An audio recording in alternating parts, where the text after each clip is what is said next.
Today's episode is brought to you by our favorite British streaming service, Acorn TV. Acorn TV gives you award-winning series across multiple genres, and it's all commercial-free. Mysteries, dramas, comedies, we love it all. And at the break, we have a striking show recommendation for you to check out. From both of us at Myths and Legends, we thank Acorn TV for sponsoring today's show, because it's sponsors like Acorn TV that make what we do possible. Try Acorn TV free for 30 days by going to acorn.tv and using our promo code, LEGENDS. That's ACORN.TV, code LEGENDS, to get your first 30 days for free. This week, on Myths and Legends, there are 2 stories of death and beyond from China and Scotland.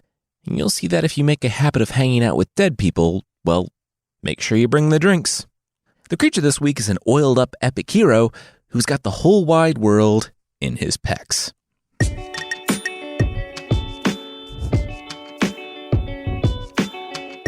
This is Myths and Legends, episode 221, The Great Beyond. This is a podcast where we tell stories from mythology and folklore. Some are incredibly popular stories you might think you know, but with surprising origins. Others are stories that might be new to you, but are definitely worth a listen. There are 2 stories today of life and death. The first one is a tale from China that doesn't really seek to anchor itself to anything historical, so we can just jump right in, and I'll introduce some of the different cultural elements as we go along.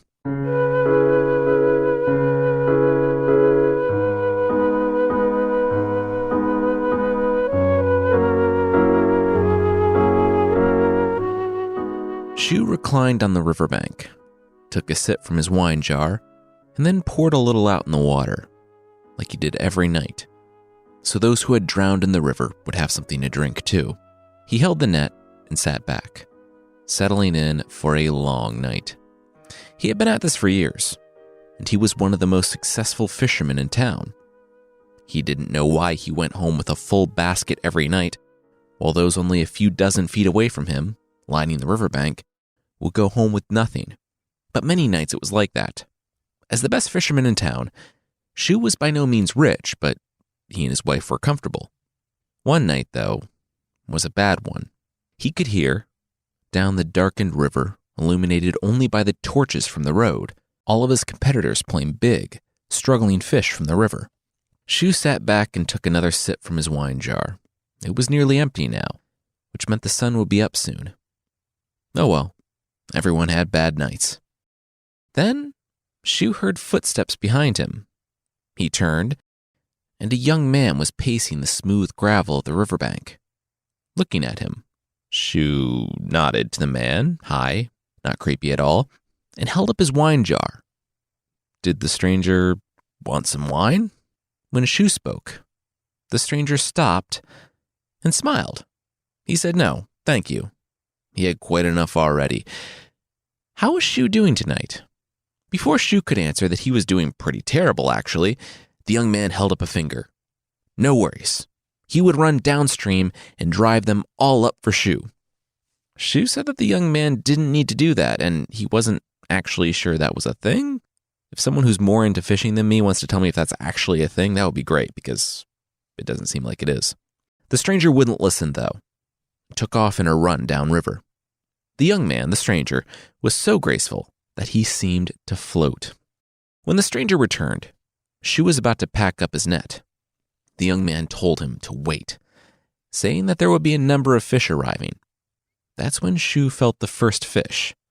He brought it in quickly, and almost as soon as his net was in the water again, he got a second one, then a third, fourth, and more. He did a whole night's worth of fishing in under an hour, and he had to throw back the last 2 because his basket was overflowing. The stranger celebrated with each one, slapping the fisherman on the back and helping him to stack them in the basket. Shu offered the stranger some fish for his help, but the man only smiled. Wouldn't be necessary. He had often enjoyed the fisherman's delicious brew, and if the man wouldn't refuse the stranger's company, he'd like to make this a regular thing. The fisherman shrugged. Sure, why not? He would like the company. Shu wasn't sure he had ever seen anyone so happy as the stranger when the man heard his reply. The stranger said that his name was Wong. He didn't have a given name, but Shu could call him Lo Long, or Sixth Born. Shu nodded and turned, bending down to pick up his basket. Well, nice to meet you. Where are you from, Sixth Born? But when he turned back around, Sixth Born was gone, without a sound, Batman style. Shu might have been curious how he did that, but after a whole jar of wine and a night spent by a dark, peacefully rolling river, he was ready for bed.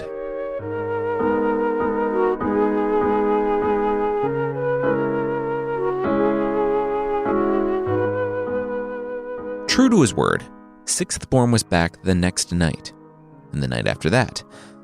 The pair spent each night together. The fisherman could see that Sixth Born was a nervous one, but a good kid. He was untrusting, reticent to open up. He had no confidence in himself. He was cynical. Sixth Born could see that the old man was done. He put on a happy face, but he had been doing the same job for over 50 years, since his father had taught him how to do it. Now, he was doing it to survive. He didn't have any children. What legacy was he going to leave, other than a basket full of rotting fish? Still, both men found friendship in their time together. And, over the next few months, the fisherman found someone he could talk to like a son, and Sixth Born found a reason to trust people. Soon, the pair would sit and talk and laugh on the riverbank, sharing Shu's wine jar. Come morning, Sixth Born would chase the fish up the river, and Shu would catch them, filling up bigger and bigger baskets.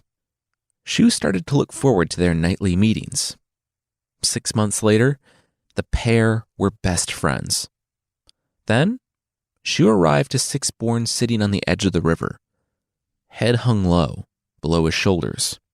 "Hey, buddy," Shu said, popping open his own seat and setting Sixth Born's wine jar down next to him. He started bringing the man his own each night. He wouldn't take any fish or money for driving the fish upriver each morning. Sixth Born looked back with a sigh and a half smile. Shu scrunched his brow. What was wrong? The young man shook his head. Nothing was wrong. In fact, this was what he had been looking forward to for years.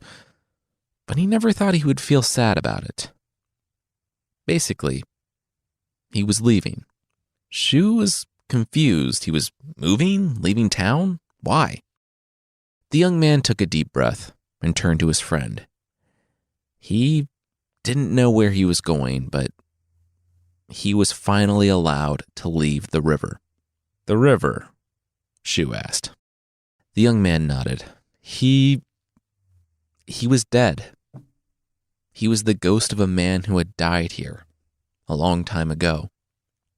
Shu tried to act surprised, but the floating down river each night and the Batman exits had kind of given him away. Sixth Born pointed up to the bridge. Long ago, he was stumbling home. He had too much wine. He had fallen from the bridge into the river, and he didn't even remember dying. But he woke up there, unable to leave. Shu was the only one who remembered them, who even thought of them, those who had drowned in the river.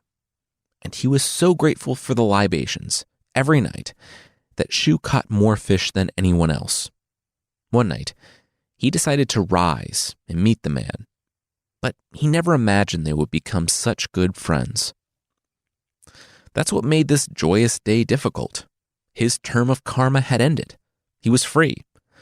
Tomorrow, he would be reborn to another life on Earth, and someone else would take his place. But tonight was all they had left together. Sixth Born would be reborn and have no memory of his best friend. Shu laughed and slapped his friend on the back. This was awesome. It was sad that Sixth Born had to leave, of course, but his karmic term was over. His suffering was relieved. That was cause for celebration, not sorrow. Shu, the fisherman, was sad, of course, but his happiness for his friend's journey outweighed any desire for him to stay. He handed his friend the wine jar, and, with a reluctant smile, Sixth Born raised it for his friend's toast. A few hours passed on their last night together before Shu asked Sixth Born who his replacement would be. The ghost pointed up to the bridge. "High noon, tomorrow," a woman will drown as she's trying to cross the river. When she dies, she takes his place, and he's reborn. Shu nodded solemnly and took another drink.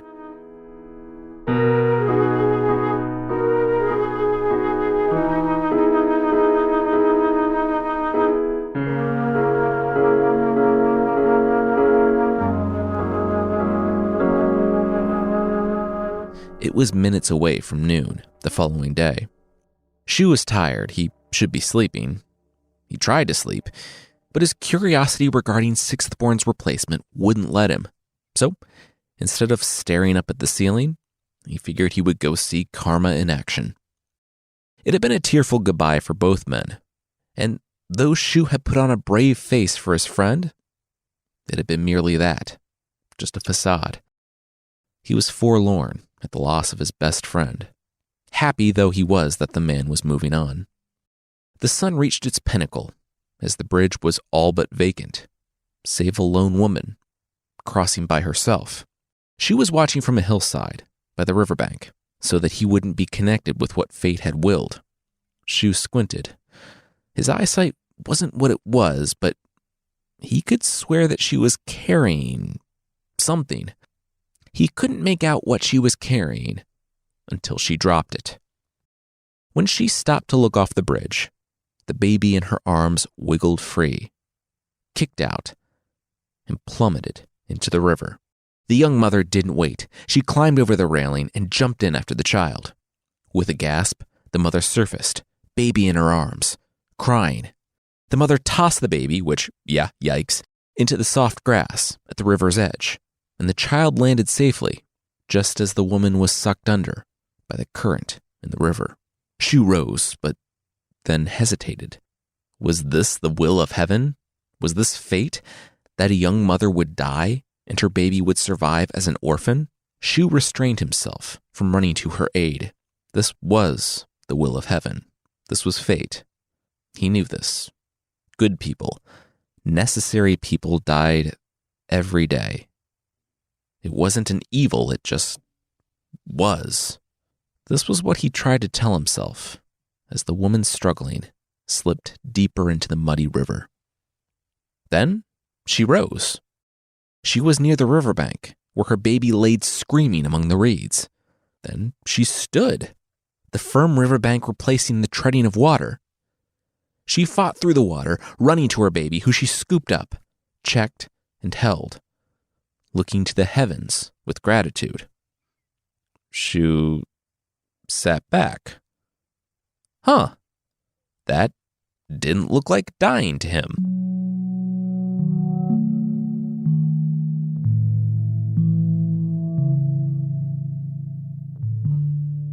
We'll see the consequences of defying heaven, but that will be read after this.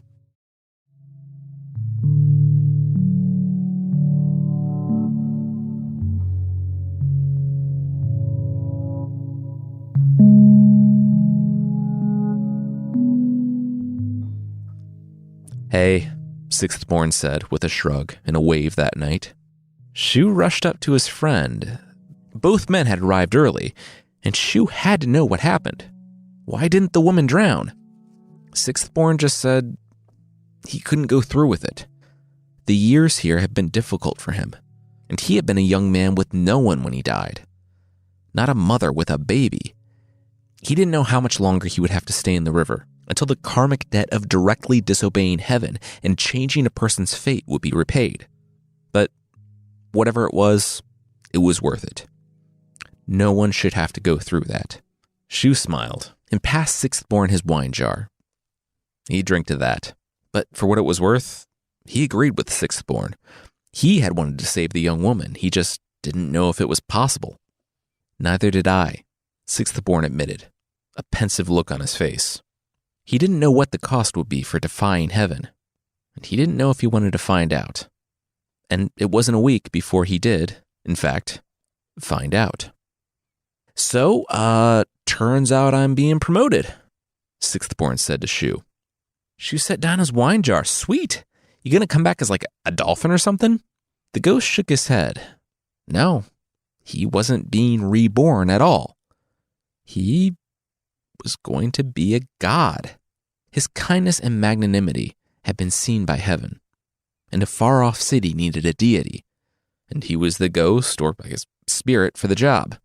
You see, in the pre-Buddhist Chinese traditions, there was a local deity that protected the region, heard the prayers of the people needing help there, if they needed rain or food, and helped defend the city during war.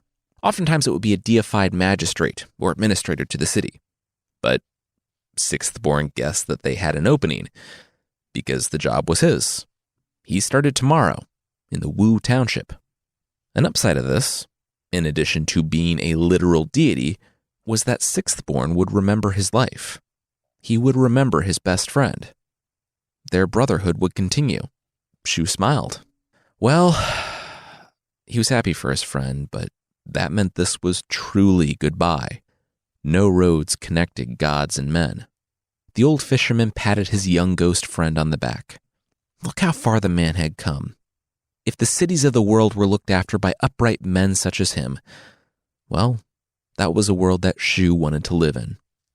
The ghost looked up, nervous, and asked if his friend would come and visit him. It was a big new position, and he needed a friend. The elderly fisherman, despite doing the mental math to figure out just how far away Wu Township was, and the cost and danger of the journey, could see how much it would mean to his friend. How much Sixth-born needed him. Sure, yeah, he would leave immediately.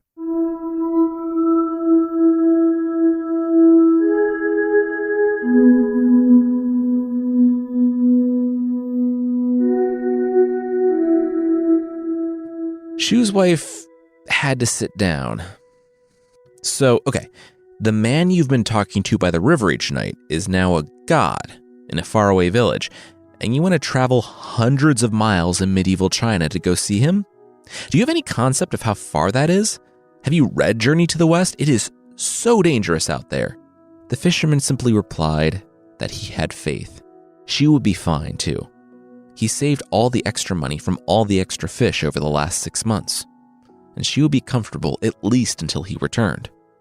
She could see that he was serious, so she let him go. The couple said goodbye, and Shu set out on the road. The road was long. He used his money to stay at inns and hostels when he could, but more often than not, he camped off the road. Though he was wary of bandits and ogres and superpowered monkeys and whatever else might be lurking in the dark forest, he pressed on. He knew how much this meant to Sixth-born. Finally, after weeks of travel, he arrived at the hostel in Wu Township. He set his money down for the innkeeper, but the man pushed it back. When Shu met his eyes, the man was beaming. "You must be Shu," the man said. Shu nodded. "Yeah? Why?"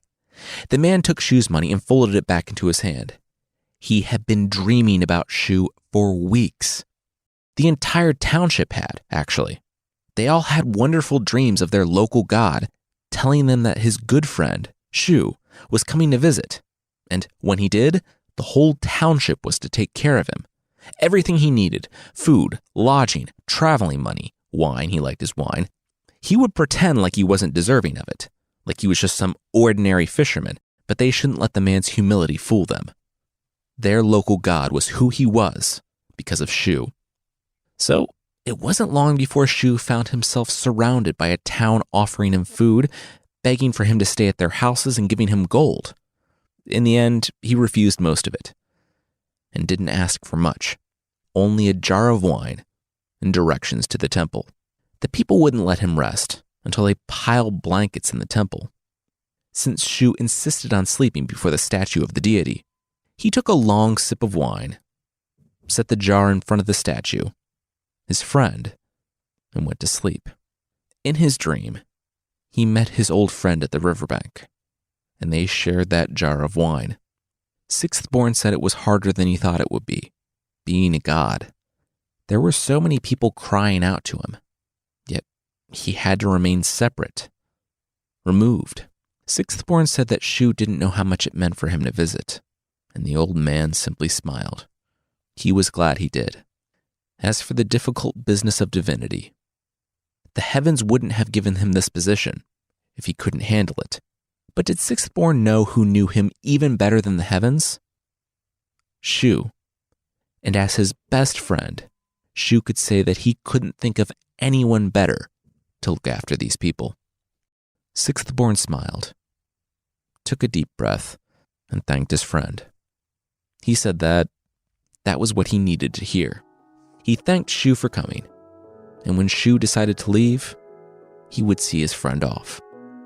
When Shu awoke the next morning, the jar of wine was empty.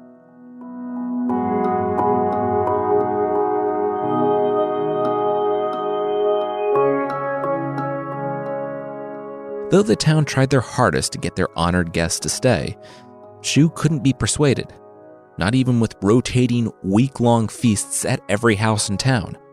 He said he had a life to get back to. It was what their god would have wanted. On the day he left, the people shielded their eyes as a whirlwind, a small dust devil, kicked up next to Shu and stayed. Sixthborn held too trivial a position to manifest himself in person among the living, so this was all he could do. But the people still cried out, marveling at their god and his friend. It was 4 miles outside of the township when Shu finally stopped. The whirlwind lingered at his side, and he smiled a sad smile. He knew. He didn't want to leave either. He didn't want their time to be over. But everything ends, even something as wonderful as their time together. It was time for Sixthborn to go. But the whirlwind still lingered. Shu could sense that it was scared. He set down his pack. I know you think you need me, but you've helped me as much as I helped you. You are and will always be my friend, but you don't need me anymore. Go and help these people with your kindness and your loving heart. Go and be everything you were meant to be.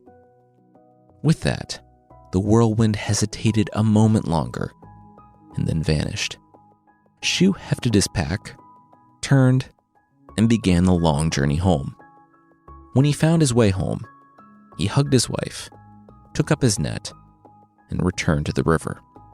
Whenever he would meet a traveler from Wu Township, even years later, he loved to hear the miracles that their beloved god was working and remember the man, his friend, and their time along the riverbank.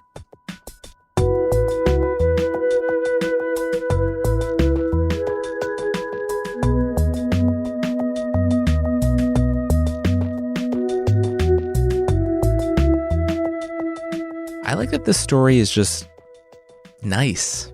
It's a story of two friends that transcends life, death, and more. There wasn't even a bad guy. The only conflict in the story is Sixthborn making the decision to be even kinder. The second story today also has to do with people returning from the great beyond, but not in the way that you think. And it starts with a few unexpected visitors to a tavern at night.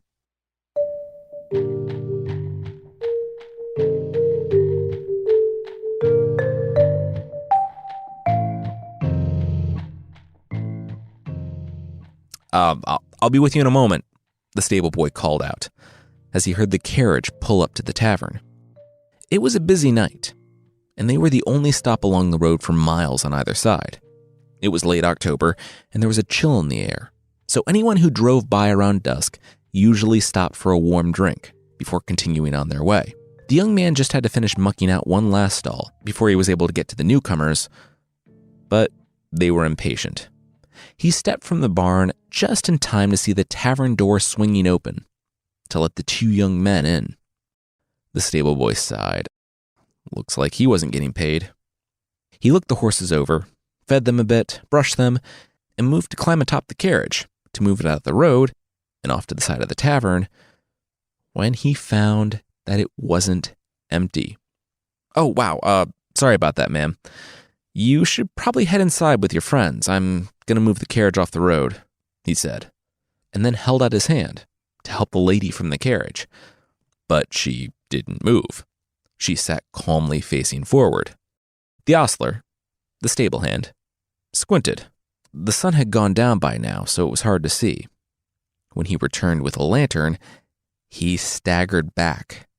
The woman was sitting there, facing forward, with a sack over her head.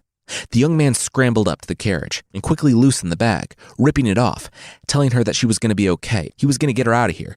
But when he loosened the hood, he was only met with a smiling visage of decay. The woman was dead.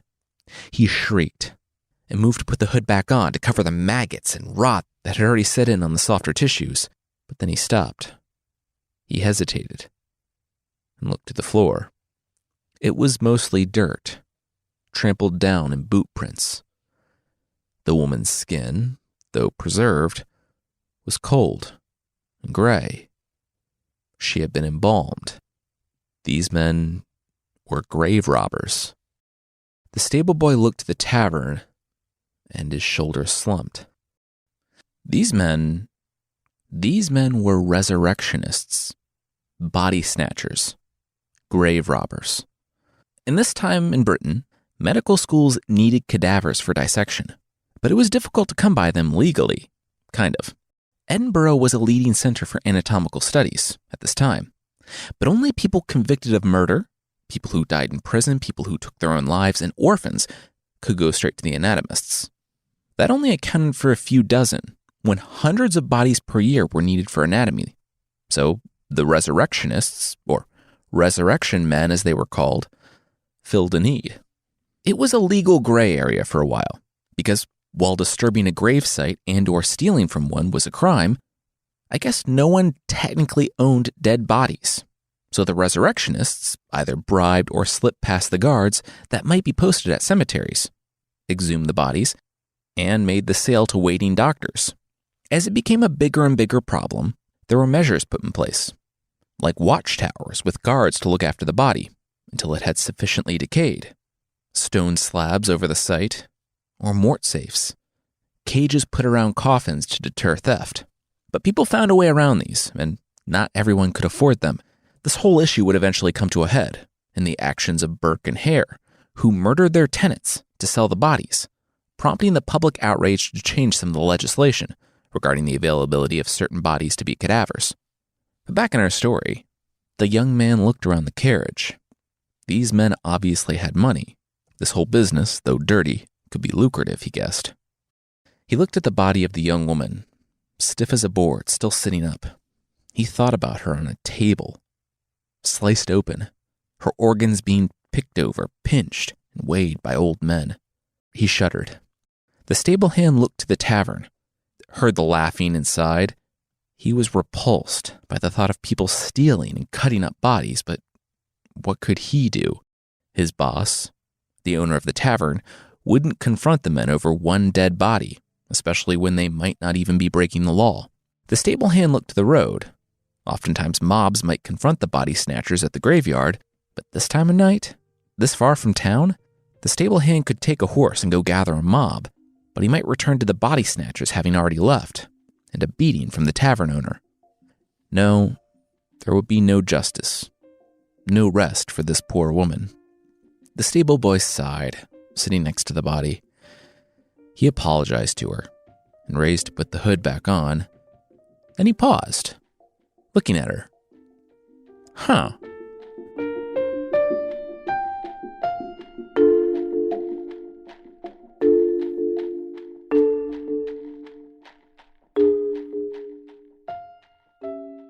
The two men staggered out from the tavern. It had been a couple of hours, but they were good to go. They found their carriage alongside the tavern and saw her still sitting upright in the chill night air. They nodded, right where they left her, not that they expected her to move. All right. They still had some miles to go before their destination. Better get on the road. As the carriage bumped along the road, two men sat in front, and they gave the corpse the carriage to herself. The driver looked back. She was stiff. She was falling. They wouldn't pay as much for damaged goods. Would the other guy mind sitting her up and propping her up against a wall or something? The other man grimaced. Ugh. Sure. He reached back, gripped her arm, and recoiled. What the? He tapped his literal partner in crime and pointed to the corpse. Feel her. Did Did she seem to be warming up? The other man took his own glove off and felt the woman's arms recoiling. Yeah, what was going on? Then the woman told them. Her hooded head turned to one man and then the other, saying, "If you had been in hell as long as me, you'd be warm too," and then started cackling. The men shrieked, and the carriage rocked as they bolted from it, still moving, out into the night. When he heard their footsteps retreating into the woods, the stablehand counted to 10 and, with a laugh, pulled the hood off. A few maggots in his mouth and wearing a dead woman's dress for a couple of hours was fitting payment for a horse and a carriage. This was something resembling justice, because he was certain the men wouldn't be back for it, and they definitely wouldn't be robbing graves again anytime soon. The stablehand pulled the carriage into the barn when he got back, changed, and then grabbed a shovel. It was well after midnight now, and things had slowed down, so he had some time. He dug a deep hole, carefully placing the body of the woman in an unmarked grave, where she could thankfully, finally, rest in peace.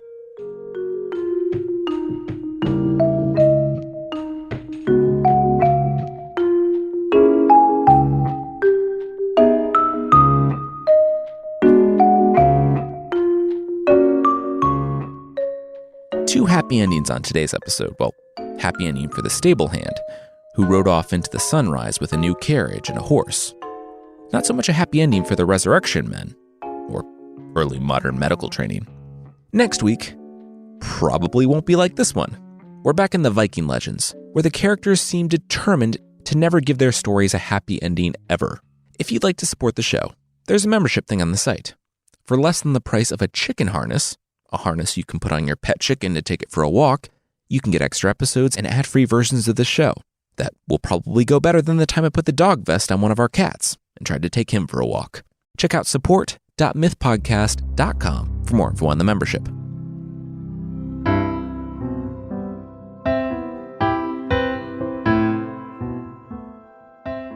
The creature this week is a mala from the Shimshim people of the Pacific Northwest in North America.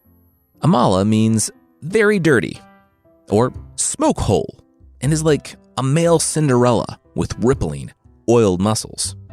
But we'll get to that, because he starts out life as the laziest, weakest younger brother of a big family, a young man who sleeps in ashes and also possibly his own urine. Yeah, things are not going well for little Smokehole. Amala, though, secretly gained super strength and became powerful, handsome, strong, and began saving people and performing feats of strength. Finally, his reputation traveled across the sea for the greatest task of all, saving the world, or rather, maintaining the world. An aging chieftain with a thankless yet extremely important job sent word for a hero, and Amala arrived on the island in the Southwest Sea. There, he found the elderly chief flexing his oiled pecs. Look, I know this is common knowledge, but bear with me. On an island in the Pacific, a lone hero holds up the world on a pole either with his hands, easy mode, behind his back, normal mode, or pinched in between his pecs, hardcore mode. I am not an epic hero, and I can't hold the world in between my pecs. But Amala could. And if you're worried about a guy holding the world in his pecs getting tired, well, worry no more. Because each year, a servant sails to the island to rub his muscles with duck oil, the restorative properties helping his pecs to recover and keeping Earth spinning like a peck-pinched plate on a pole for another year. That's why environmental conservation is so important, because if ducks ever go extinct for any reason, Amala doesn't have his duck oil for his exhausted pecs, and we all fall and die. So yeah, think about the environment, so Amala can keep his duck massages going, and so we can keep on living. The more you know.